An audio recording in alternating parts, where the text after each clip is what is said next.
Hey fam, in today's episode, I am going to be taking a look back at the biggest moments that define the dance music and festival industry in 2022, from incredible album drops to breaking festival news to performances that set the internet on fire this year.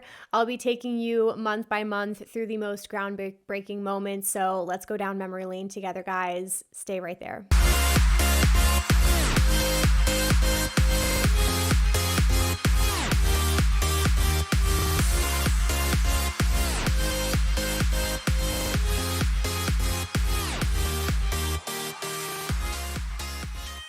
All right, guys, before we go any further, I want to do a huge shout out to today's sponsor, Keen.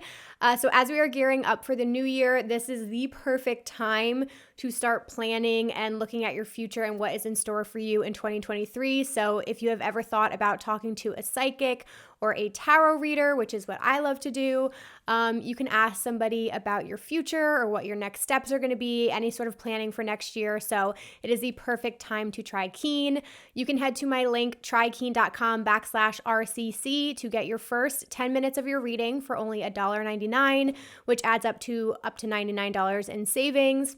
So when you go on Keen's website, you can actually browse different types of readers, from astrologers to psychic readers to tarot card readers, who specialize in all different things from like career, relationship, general readings. Again, planning for next year. You can read through reviews and recommendations to find the reader that sort of suits your needs the best.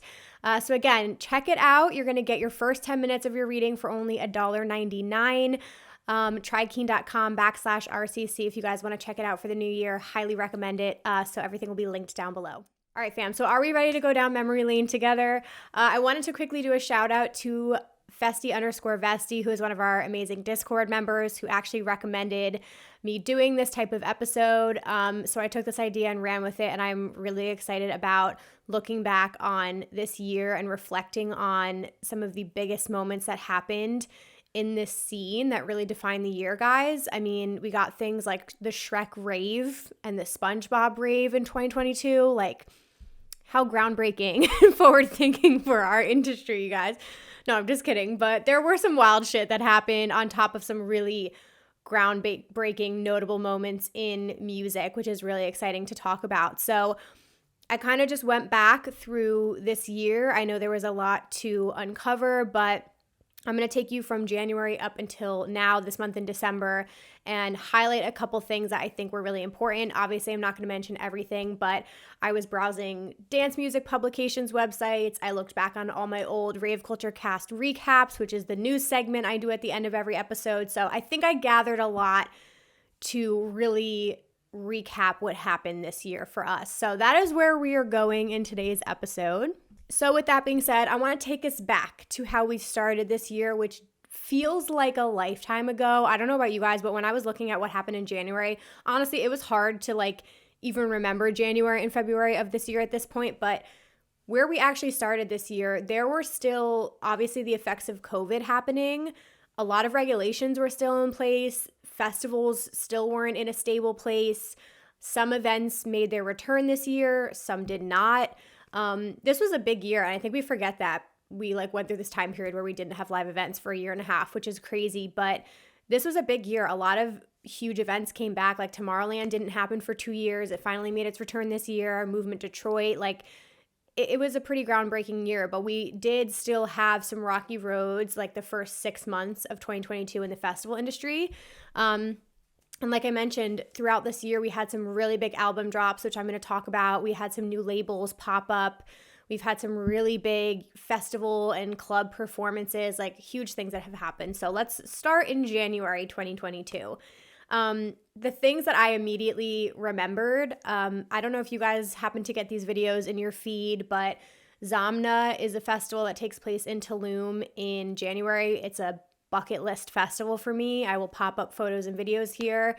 But I just remember starting off my year getting inundated with Tale of Us videos from their sets at Zamna. And that's when Tale of Us came onto my radar. I had known about them, but watching their performance at Zamna really solidified to me how insane their performances are. And they are definitely a highlight of 2022. I feel like the rest of the internet knows who they are now, which a lot of you guys have been on them for a long time, but I think it's safe to say that things like TikTok and Instagram and all of the above, like, I don't know if it's their marketing team or what, but obviously because their visuals are so groundbreaking, they've gone viral in this past year. So my January started off with me seeing a lot of Tale of Us from Zamna.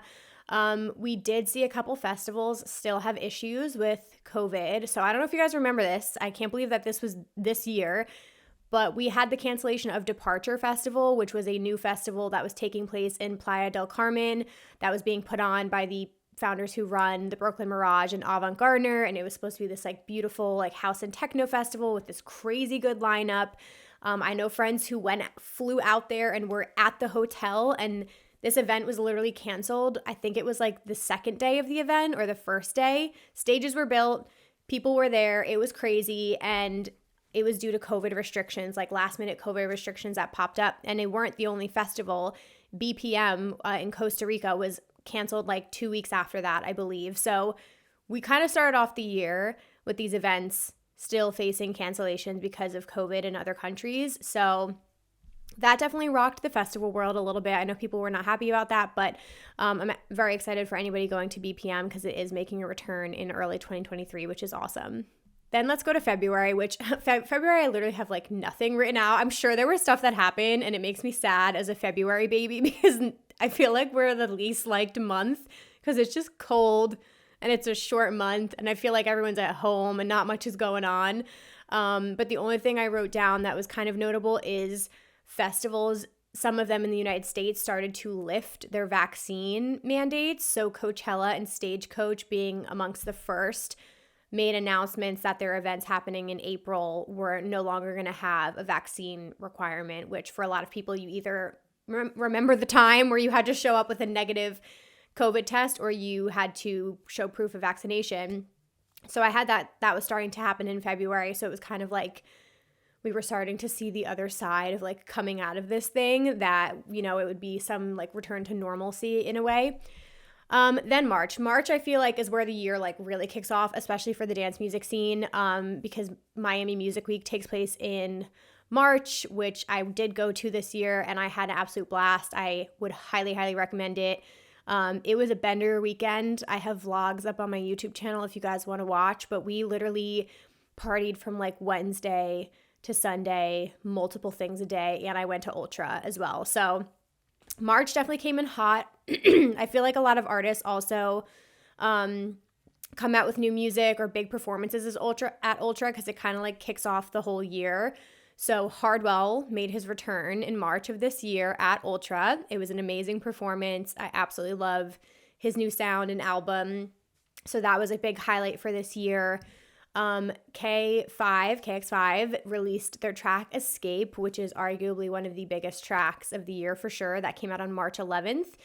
This is also Deadmau5's and Cascade's new project, which we'll talk more in depth about, but that for sure was like one of the most defining projects that came out of this year, if not in the last few years in dance music, especially because I'm going to skip ahead a little bit, but they did just do a show in LA in December, which broke records. So we'll come back to that. But Escape was released in March.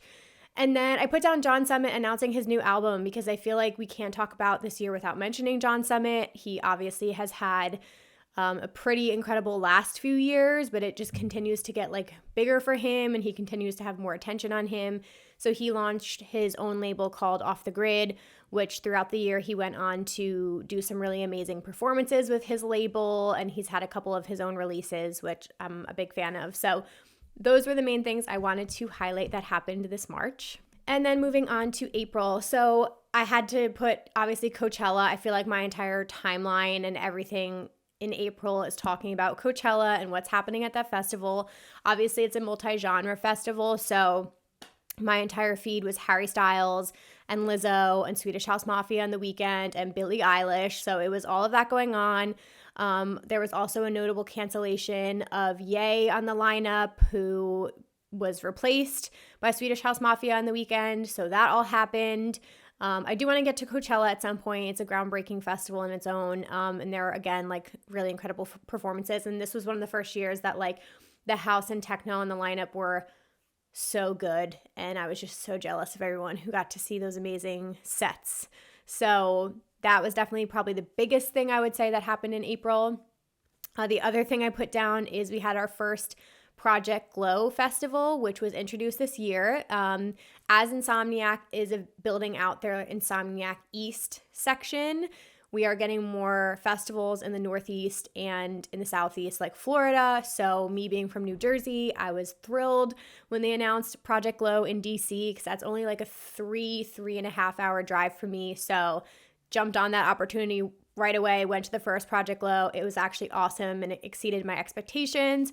Still a very small festival. It was only 2 stages, kind of like in a parking lot type setup, but the vibes were really fun and the lineup was great. So I have vlogs up on my channel too if you guys want to check that out, but that was a notable moment in April. And then I put that Elon Musk was denied entry from Berghain just because that was relevant and made the news, and I think that's hysterical. So that's kind of like the bigger things that happened in April.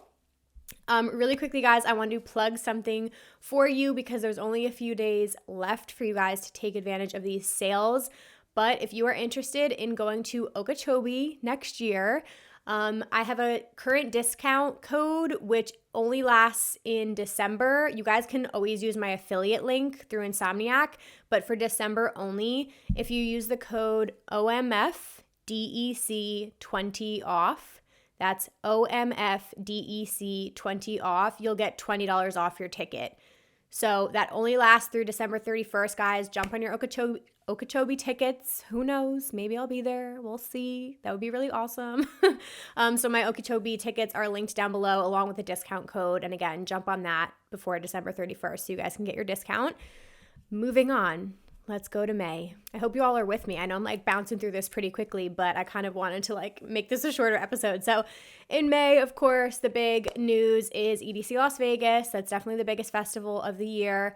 A couple notable things for that. They debuted the new Bionic Jungle stage, which I believe was already at EDC Mexico, but it was the first time they brought it to EDC Vegas, and it was all house music, classic house, a couple of legendary artists played that stage. It was pretty cool. And then we had another main stage shut down due to high winds. I believe it was on Friday.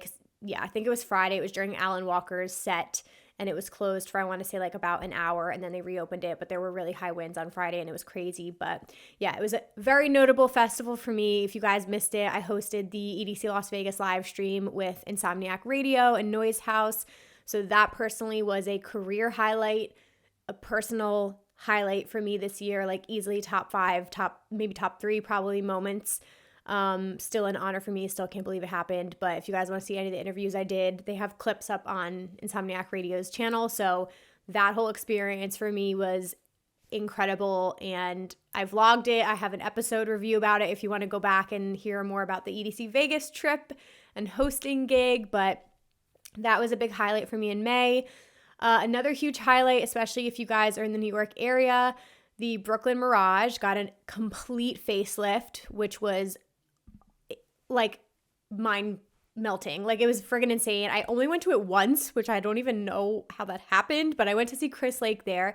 They basically redid the entire thing. So now the whole back of it is like literally just a screen. It's like one of the biggest screens I've ever seen. So like you can display huge visuals on there. It almost feels like it's wrapping around you, and it's a very immersive experience. So that was wild because we've had the same Mirage design for a couple years now. So it's like wild to think that that was new this year, but that came out in May. Highly recommend getting to the Brooklyn Mirage once in your life, guys. I feel like spoiled that we get to have that here. And then the other kind of breaking thing in the industry was Skrillex canceled a couple upcoming festival dates. I think Sunset Music Festival was the first big one he canceled on, but he is working on a new album and just said he like needed to take the time to focus on that, which I know was a controversial decision, but I'm a big believer in if you have a vision and you know that that's what you need to do for your best interest. I know it upsets fans, but I think it was the best decision for him. So that was breaking news in May. Now we're getting into the second half of 2022, which was a little bit easier to remember for me, but getting into June, we're in the full swing of things in festival season. I had to highlight Electric Forest, not only as a personal highlight for myself, but we also got the incredible first set from John Summit and Subtronics when they played a surprise back-to-back at the RV sets. It was a Renegade set. I got to be there for that moment, and it was just as amazing as you would think it was. And we'll come back to them later. This continued to be a trend later in the year, but finding out that was going to be a surprise after party set was like a dream come true, especially because a couple of my friends are like massive Subtronics fans and massive John Summit fans. So it was just like the perfect, melding of two worlds. So Forest in general, personal highlight for me. I think I have to say it at this point. Forest was definitely my favorite festival of the year, if not ever. It's hard. Like I can't replace EDC Vegas because I've done it 7 times and it's so special and it's home to me. But Forest experience-wise in recent years, like probably is my favorite. There was nothing like it. It was the most magical energy. I just had the most beautiful experience at Forest, and I can't wait to go back hopefully soon. I can't go this next year, but hopefully in 2024. So Forest, I feel like just in general was an incredible highlight. Fred again played an amazing set at Electric Forest and then went on to have like the biggest year ever. So that was a big one for people if they got to see that one. And then from there, I also had that Avant-Garde acquired Electric Zoo. So again, Avant-Garde is a company run out of New York, and Electric Zoo is kind of like our premier electronic dance music event here. And they had been run by a different organization for a really long time. So this year, that was a big change up in kind of like how that festival is run in upper management. So Avant-Garde now, the team behind them now runs Electric Zoo, which we'll talk about in September when the event takes place. But we did see a lot of changes with Electric Zoo this year. So that was big news in the festival world.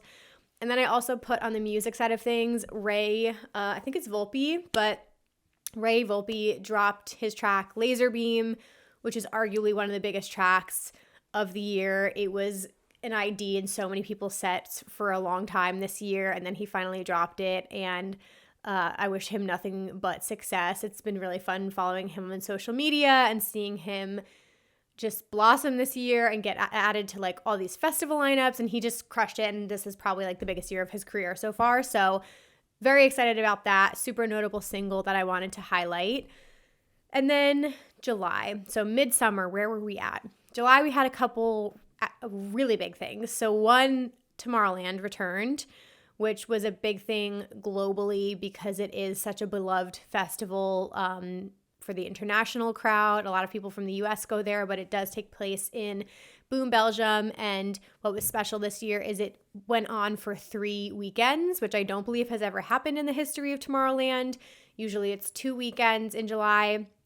So they did announce that at some point like earlier in the year that they were releasing more tickets for a 3rd weekend because just the demand was so high since it didn't happen for 2 years because of COVID. So just seeing like friends' videos and stories and all of the sets and the music we got out of it and all the incredible stages coming back again. Like I've always watched the live stream for years. So to see it happen again was a big, big moment in the festival industry. And I felt so happy for everybody who got to like come together again and enjoy Tomorrowland. So that was absolutely incredible. We got it. That's also a bucket list item, guys. We got to get there one day. Then we also got Fred Again's legendary Boiler Room set, which was probably one of the most talked about sets that happened this year. I think it has over 10 million views on YouTube. So if you guys haven't watched it yet, highly recommend seeing it. Again, Fred Again is one of those people, he came onto my radar this year, but again, super creative, like visionary in music. He does things very differently. Seems just like a special, like happy, positive human being. So again, like all the success that came this year, it felt like he did one thing and then just like blew up and then dropped an album this year as well. So incredible. Boiler Room kind of, I think like further pushed his name out there to the world. So that set is iconic.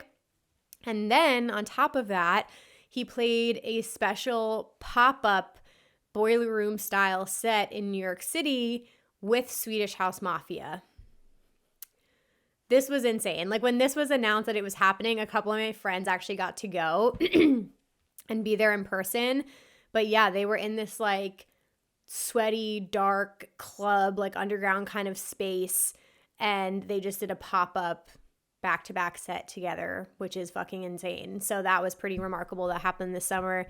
And then lastly, on the album side of things, Odessa finally released a new album, which was exciting. So their album, The Last Goodbye, came out on July 22nd.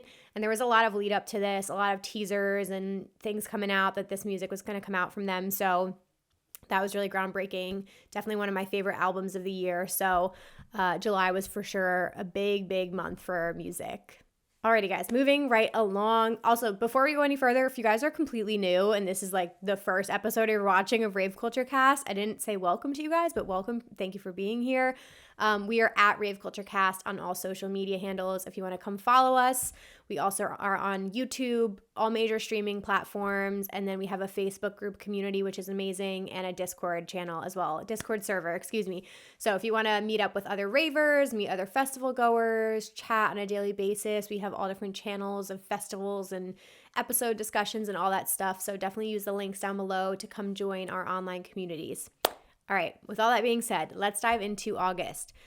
So in August, we had a couple, I would say not negative, yeah, I guess these are negative, a couple things that were happening that were obviously disappointing, but we heard that Buku announced an indefinite break from their festival. So Buku typically takes place, I believe, in New Orleans in March. It's a music and arts festival. I haven't been before, but they always have a really incredible lineup, and unfortunately, they did post in August that they would not be returning in 2023, and it was sort of kind of like up in the air as an indefinite type of announcement. So that was super a huge bummer to hear about, because again, we're still in that balance, like I said, of some events not recovering from COVID and what happened to the live events industry, and other events that are backed by bigger companies like having more financial stability. So we did see some events unfortunately bite the dust and not be able to return. So I'm hopeful that they do make a comeback at some point in the future, because I do have friends who really liked that event. So hopefully Buku will make a return at some point. The other breaking news we had, which was pretty big, was Pollen announced bankruptcy, and all of these different stories were coming out about Pollen. Some of you guys might know them. They're an event and festival tech startup. They curated travel experiences. Music festivals were a huge part of it. I worked with them as like an ambassador in like 2019, I want to say, but a lot of people bought their tickets through them. And then again, you could go on like these all-inclusive festival trips, and the whole trips were curated through Pollen. So it was a really good thing going for a while. And then there was a lot of stories of like things not being paid, employees not being paid, trips were getting canceled left and right. And again, I think this was another victim of COVID, obviously. Like, they are an events and travel company, so it was really hard to survive that. But it was announced in August that they were out of money. Employees were left unpaid, clients were left unpaid, events started to cancel on their own, saying that like they didn't trust Pollen to deliver on the events, so they couldn't move forward. So that was huge, huge news in the festival industry. Haven't heard much about it since. I will definitely keep you guys posted, but I haven't really heard anything about Pollen, like finding other investors or anything along those lines. But moving on to September. So September is a really big festival month, as you guys know. It seems like it's jam-packed with like multiple festivals every single weekend in September. But like I mentioned earlier, Electric Zoo being run by the Avant Gardner team now. They debuted all new stages and a new theme this year. It was Electric Zoo 3.0. So it was this like futuristic kind of theme. The stages were all crazy, like new production, everything. I have a couple friends who went and really enjoyed their experience this year. So it was cool to see Izu kind of go in a new direction and get a facelift on a bunch of their stages. And then Lost Lands, as I mentioned earlier, Lost Lands had another massive year. It seems like that festival's following just continues to grow. Obviously, it's very popular amongst bass heads, but John Summit did come out again and did a surprise performance at the pre-party and joined Subtronics on stage for them to do another insane back-to-back set. So that was all over EDM Twitter. and Instagram and everything like that. But they just seem to mesh really, really well together. And I think it's fun to see sort of like the bass music community embracing a little bit of house and techno on the main stage. So that was really, really cool. In September, I did go to Imagine Music Festival, which was moved to a new location. So if you guys want to see the vlogs on that, I have a review up on Rave Culture Cast, and I have all my festival vlogs if you want to check it out. But that was pretty notable because Imagine had also been canceled the 2 previous years. So it was also a comeback for Imagine. And then Above and Beyond had a huge milestone for their group therapy.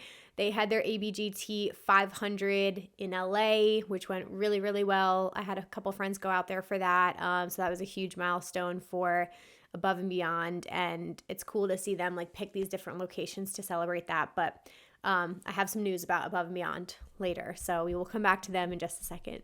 But moving on, we're almost done here, guys. In October, we had a couple big things. So Seven Lions released his album Beyond the Veil, which this was like 10 years in the making. I'm a massive Seven Lions fan, so super proud of the album and everything he put into that. But that was kind of like teased for a very long time, like months leading up to it. So we finally got the album in its entirety in October, which was awesome. We also had a huge announcement from Insomniac Events. They announced a partnership with End Overdose, which is a harm reduction company, a harm reduction nonprofit who also, speaks about drug testing and Narcan and what it is. And so they announced that in time for their festival Escape. So basically, End Overdose was allowed to have a tent and have a presence at all Insomniac events moving forward, which is a huge deal because of the Rave Act, which is in the dance music community. It sort of discourages festival organizers and event organizers from having any sort of harm reduction on site because they don't want to insinuate the use of drugs at their events, which makes no sense to me. But because of the Rave Act being in place, it's been very, very difficult for that to happen. You guys know I've had Dance Safe on the podcast a couple times, and they've talked about that. There's only select events that they're allowed at.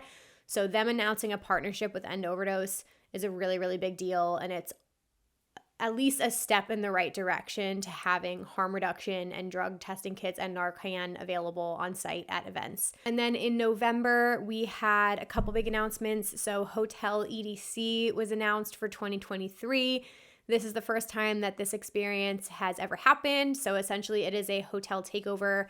So you can stay there. They're going to have all kinds of activities on site.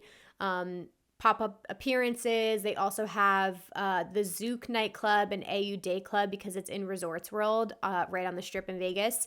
So again, you can buy hotel packages and then you can buy a shuttle pass and get shuttled to and from EDC. So that's a whole new experience coming in 2023. Otherwise, it's just been, Camp EDC, which I think launched in 2018, and then you can just stay in like any hotel on the Strip. But this is like a fully take EDC Las Vegas takeover in a hotel at Resorts World. So that happened in November. Slumberland Festival launched in November. So you guys know Rave Culture Cast was a sponsor. This was also like a hotel takeover where you could stay there, and they had all kinds of artists playing, day parties, pool parties, after parties. They had all kinds of wellness activities and all this fun stuff. And then they shuttled us over to EDC Orlando because it was the same weekend. So that was really cool to see Summerland happen this year. Incredible experience. So hopefully, everything will come back next year. And then 2 other big announcements. We had a posthumous album drop from Io called Warehouse Summer, which this was announced like right before when his passing happened in November, which is hard to talk about. I loved Io, still love Io, and I was a very, very big fan of his music. So to hear like a couple days, I think it was even announced the day before that they had like taken their time gathering all of these songs that he had worked on with the artist Lights, and they put together this album. So we got to have more music from him to remember him and honor his life. Was incredible. It's an amazing album. If you guys haven't listened to it yet, like I just loved the direction it went in. There was a little bit of drum and bass on it. It was a little bit more on his like chiller side.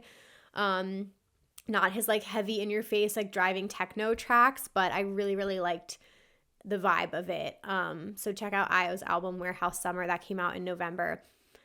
And then finally, December. I know there's been a lot that's happened this month, but I'm just going to highlight one thing that I think is like the most relevant, which again is KX5's show in LA. This is Cascade and Deadmau5's Alias again. And it was I believe the largest selling single day electronic music event in history, which is insane. So yeah, I'm just going to run this back to you guys. This took place at the LA Coliseum on December 10th. Around 50,000 attendees got to experience this show. It was, like I said, the largest single day concert event headlined by an electronic artist ever in North America and the biggest ticketed global headliner dance event of 2022. So insane. You couldn't miss that this was happening. They did a ton of press for this. What was exciting too is they had obviously John Summit was announced as a headliner, which was really, or not a headliner, excuse me, as support for the show, which was really, really cool. And then they also had Triple XL and then Anna Leno, who's amazing. So yeah, I'm jealous of anybody that got to go to that groundbreaking night. I heard it was incredible. I did hear that a generator went out and there was like a little bit of a break in their show, which happens, you know, from technical difficulties.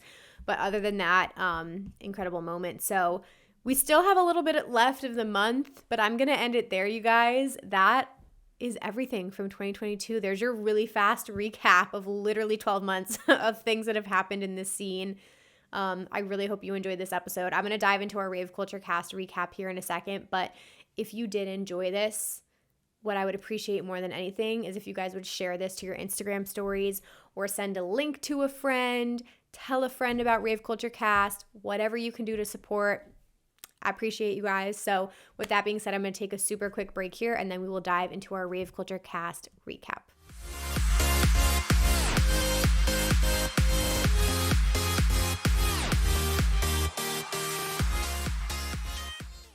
All right, friends, so as if we didn't talk enough about the news today, let's talk about some more news. This is pretty much all stuff that's going to be happening in 2023, but in case you missed it, you know, I've got you covered. I'm pulling all the news together that's happened, and we're going to go over it.